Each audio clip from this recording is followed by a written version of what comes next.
Selamat petang, salam sejahtera. Terima kasih karena bersama dengan saya di Nazilin Unity Channel. Seringkali Rafizi Ramli diejek sebagai raja pemula oleh pembangkang. Rafizi Ramli tidak membuat apa-apa respon atau jawaban balas. Dia seakan-akan mendiamkan diri, membisu dan membisu. Tapi hari ini saya dedahkan kepada Anda, ini jawaban Rafizi Ramli selepas sering diejek, sering dipersenda, sering dipermainkan dengan formula-formula beliau dan dikatakan sebagai raja formula. Ini jawaban Rafizi Ramli padu dan mantap yang pasti membuatkan musuh-musuh seteru politik Rafizi Ramli mungkin terkedu, mungkin terkesima dan harap-harap tak pula meroyan sampai tak boleh tidurlah kan.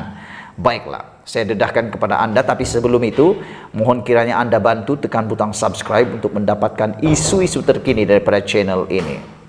Julukan sebagai raja formula sinonim dengan timbalan Presiden PKR Rafizi Ramli. Malah Menteri Ekonomi itu juga seringkali diejek dengan gelaran itu, termasuk ketika berbahas di Dewan Rakyat.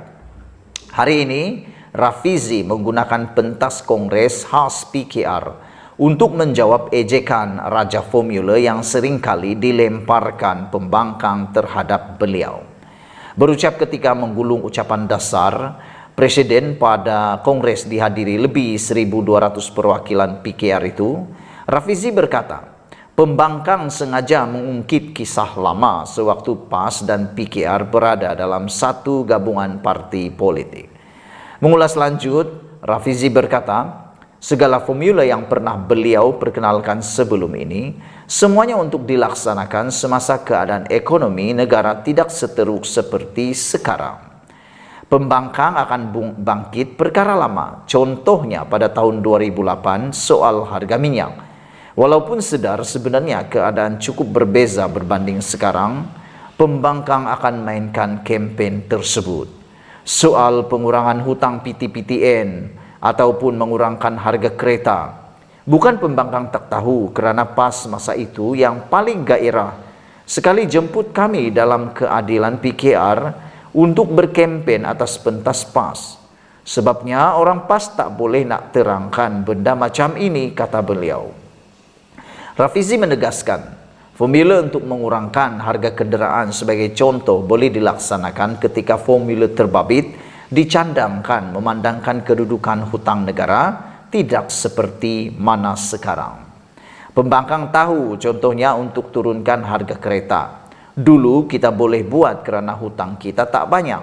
Sebab untuk turunkan harga kereta kita kena kurangkan dan lama-lama hapuskan cukai excise yang kita kenakan pada kereta itu. Masalahnya, kita sekarang ada hutang 1,5 triliun yang mereka tinggalkan, kata Rafizi. Yang ini menarik.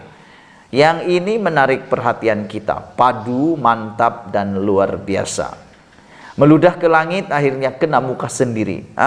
Hutang 1,5 triliun yang ditanggung oleh kerajaan perpaduan sekarang ini sebenarnya bukan dicipta oleh Pakatan Harapan maupun kerajaan perpaduan.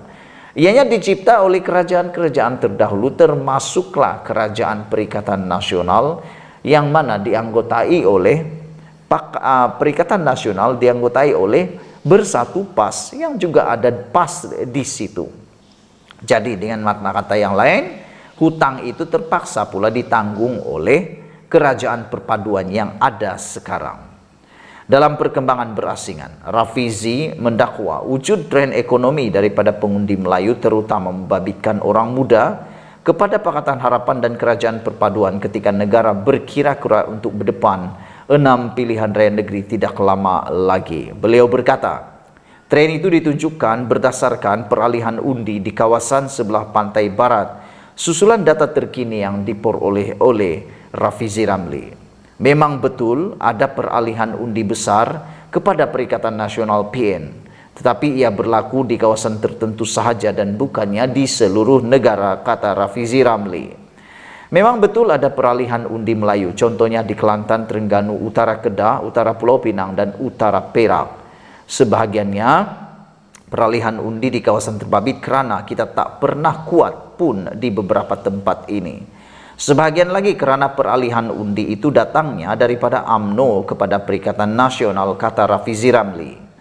Dalam pada itu Rafizi berkata, tahap sokongan pengundi Melayu di negeri yang dikuasai Pakatan Harapan seperti Selangor, Negeri Sembilan dan Pulau Pinang tidak banyak menunjukkan perubahan jika dibandingkan antara pilihan raya utama PRU 14 dan PRU 15. Kalau kita tengok keseluruhan, terutamanya di negeri yang memang menjadi kekuatan kita, yaitu Selangor, Negeri Sembilan dan Pulau Pinang, apabila dibandingkan tahap sokongan pengundi Melayu dalam 2022 berbanding 2018, sebenarnya tidak ada perbezaan sangat besar, kata Rafizi lagi. Mengulas lanjut, beliau memberi contoh pengundi di wilayah persekutuan yang terarah kepada Pakatan Harapan pada 2018, di mana undi diterima gabungan itu kira-kira 50% berbanding lebih 40% pada PRU 15. Tambah Rafizi lagi, tren sama turut ditunjukkan di Selangor, termasuk di kawasan sebelah timur yang lebih terarah kawasan bandar membabitkan undi Melayu. Baru-baru ini pada PRU 15 lebih kurang 40% undi Melayu. Namun begitu, ada peralihan yang besar di pantai barat negara, yaitu di Selangor, tetapi lebih kepada undi Melayu berbanding Perikatan Nasional.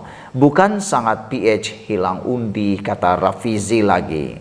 Saudara-saudara sekalian, ini satu pendedahan yang memang luar biasa. Ini satu jawaban padu daripada Rafizi Ramli menjawab kepada ejekan yang seringkali dilemparkan kepada beliau oleh parti pembangkang yang seringkali mengatakan Rafizi adalah raja formula semata-mata. Namun demikian, apabila Rafizi Ramli menyatakan jawapan padu ini, memang kita pun agak terkejut dengan jawaban ini dan kita setuju.